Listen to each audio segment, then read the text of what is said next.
He's going to get a third term. So Trump 28, Trump is going to be president in 28, and people just ought to get accommodated with that. So what about the 22nd Amendment? There's many different alternatives. At the appropriate time, we'll lay out what the plan is, but there's a plan. We had longer odds in 16 and longer odds in 24 than we got in 28. And President Trump will be the president of the United States, and the country needs him to be president of the United States. We have to finish what we started. Trump is a vehicle. I know this will drive you guys crazy, but he's a vehicle of divine providence. He's an instrument. He's very imperfect. He's not churchy, not particularly religious, but he's an instrument of divine will. And you can tell this of how he's pulled this off. We need him for at least one more term, right? And he'll get that in 28. You're not driving me crazy. I'm trying to understand the coherence of the things you've just told me. On the one hand, you've said the Constitution is fit for purpose.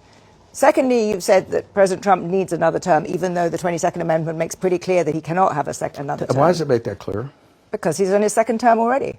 At some point in time, we will make sure we go through, Zanny, and define all those terms. But you will be undermining the spirit of that amendment, even if you find some way around it. If the American people, with the mechanisms we have, put Trump back in office, are the American people tearing up the Constitution? Would that be tearing up? Well, would the American people be going against the spirit of the Constitution, ma'am?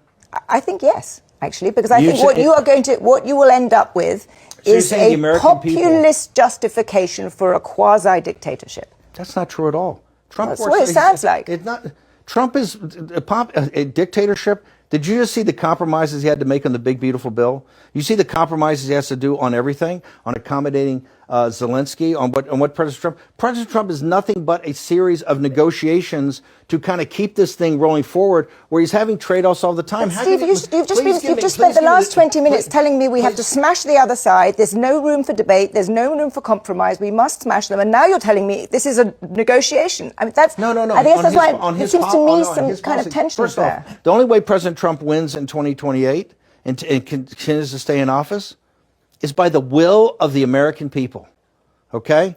And the will of the American people is what the Constitution embodies. And so I think we're going to be in good hands there. We need to finish what we started.